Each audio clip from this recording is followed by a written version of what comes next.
Assalamualaikum warahmatullahi wabarakatuh. Jumpa lagi dalam pembelajaran ekonomi, masih lanjutan materi permintaan penawaran. Kali ini pada bagian ketiga ini saya akan menyampaikan bagaimana harga keseimbangan terbentuk ya. Sebelum kita mulai, sebaiknya kita berdoa agar pembelajaran ini bermanfaat. Berdoa dimulai. Berdoa selesai. Oke, baiklah kita membahas bagaimana keseimbangan pasar terbentuk ya. Namun sebelumnya mari kita lihat apa itu harga keseimbangan. Ya, pada dasarnya proses terbentuknya harga itu terjadi ketika tercapai tingkat keseimbangan antara permintaan dan penawaran ya. Nah, dapat dikatakan juga bahwa keseimbangan harga atau harga pasar atau biasa disebut juga dengan equilibrium price ya, ini adalah harga yang terjadi apabila jumlah barang yang diminta sama dengan jumlah barang yang ditawarkan. Apabila ditunjukkan dalam bentuk kurva, harga keseimbangan ini merupakan perpotongan ya antara kurva permintaan dan kurva penawaran. Lebih seperti ini ya, ini keseimbangannya seperti ini dia. Oke, nah bisa lihat ini gambar kurva keseimbangan pasar ya. Pada gambar tersebut Anda perhatikan pada kondisi keseimbangan pasar atau market equilibrium ini, kuantitas permintaan atau QD ini akan sama dengan kuantitas penawaran atau QS ya, atau terbentuk kuantitas, di situ terbentuk kuantitas keseimbangan atau QE. Harga yang diminta atau PD itu pun akan sama dengan harga yang ditawarkan atau PS ya, sehingga terbentuklah harga keseimbangan yaitu PE.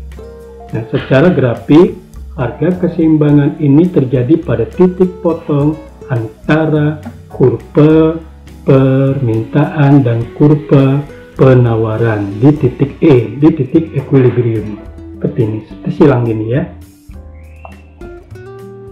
Lalu bagaimana pergeseran keseimbangan pasar terjadi?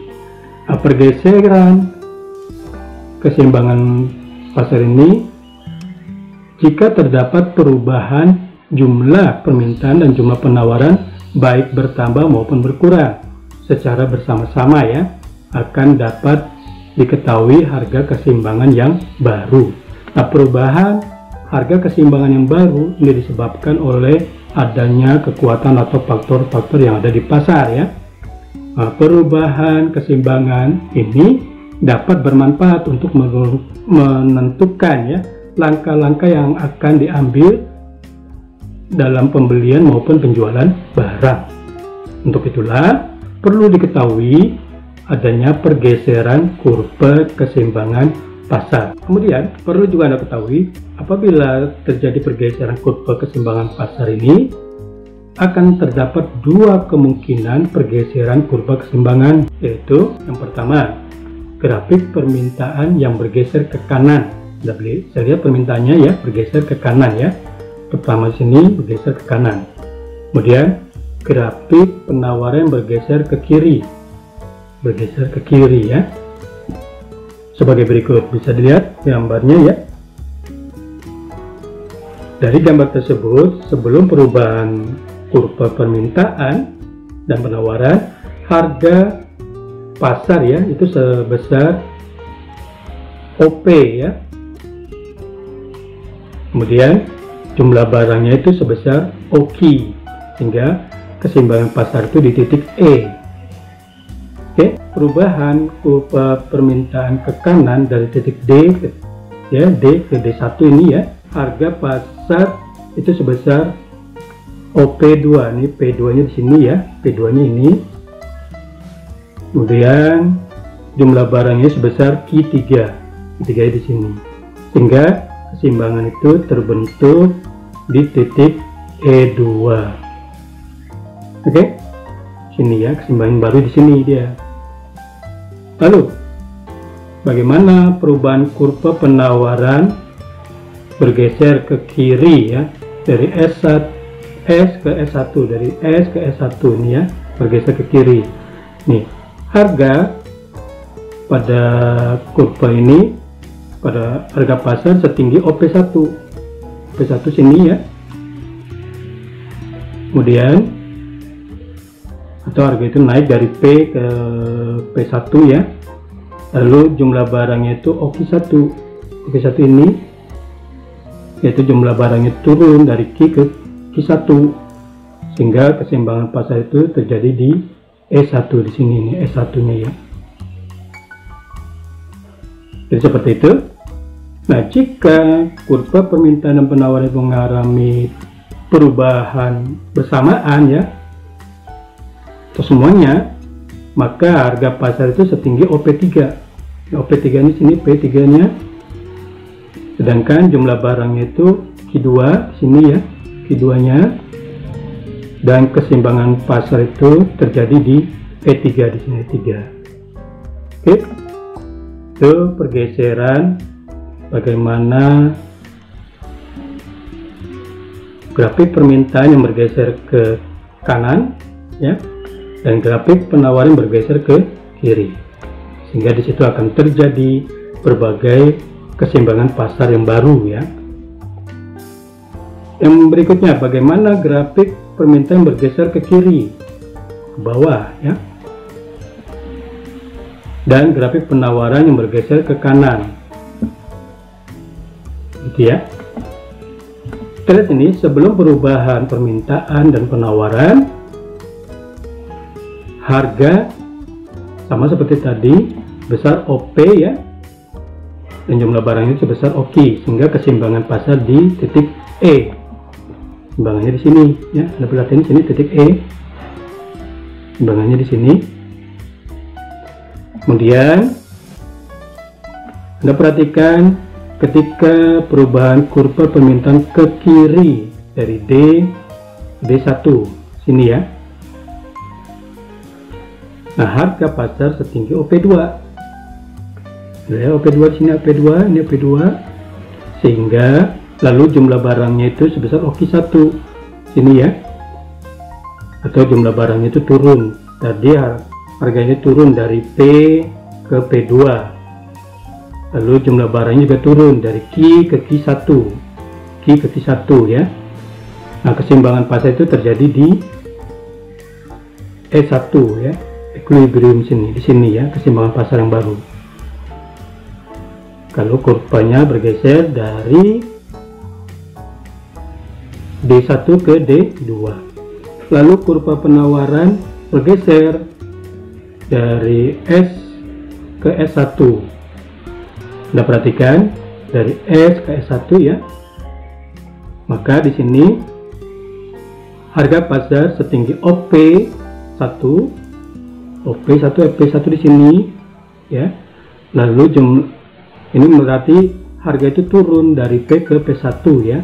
Kemudian jumlah barangnya sebesar OQ3 di sini, yaitu jumlah barang yang ditawarkan itu naik sebesar dari Q ke Q3 ya, sehingga terjadilah keseimbangan baru di E2 di sini ya, E2 di sini.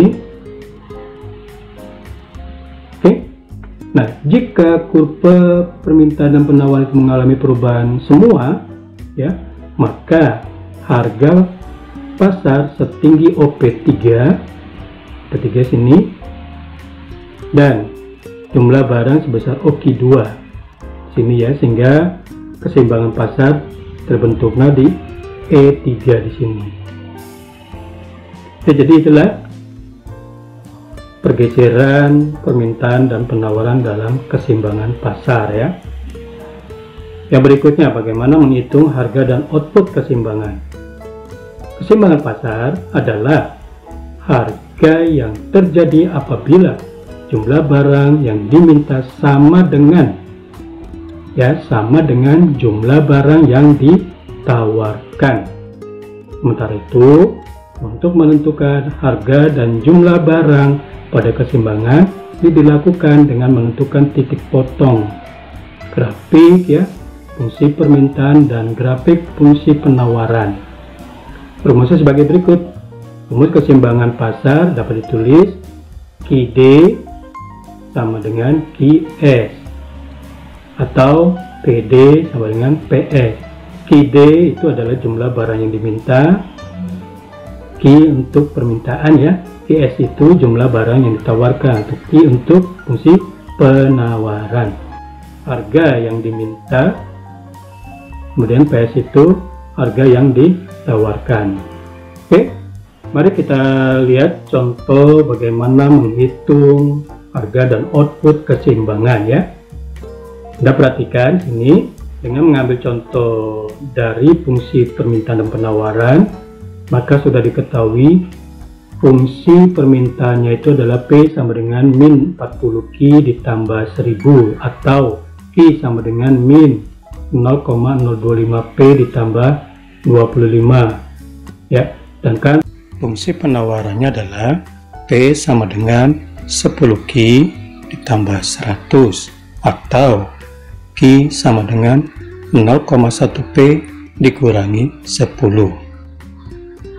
Dengan demikian, keseimbangan pasarnya PD sama dengan PS, di mana PD-nya itu adalah fungsi permintaan, sedangkan PS-nya itu adalah fungsi penawaran. Selanjutnya, PD itu ada tadi min 40Q ditambah 1000, sedangkan PS-nya 10Q ditambah 100 ya.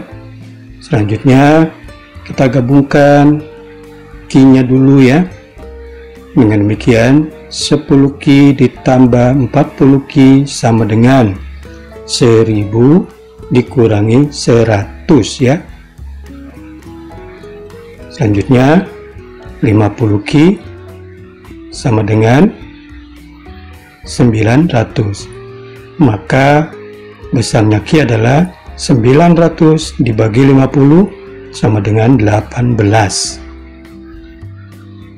Selanjutnya nilai P bisa kita cari. Anda bisa memilih salah satu fungsinya ya.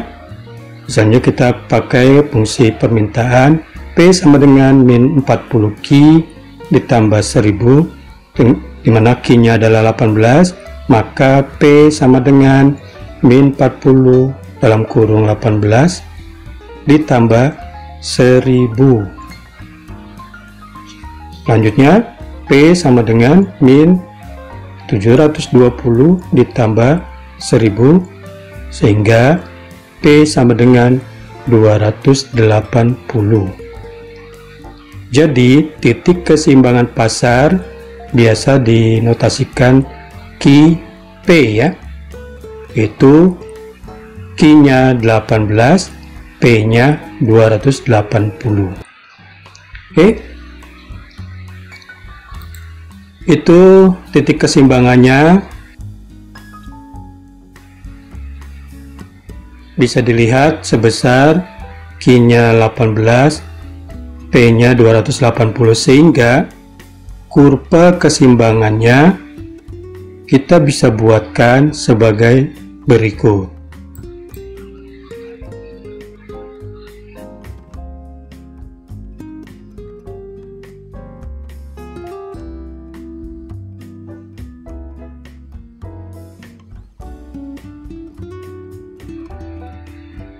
Oke, itulah gambaran bagaimana keseimbangan pasar terbentuk ya.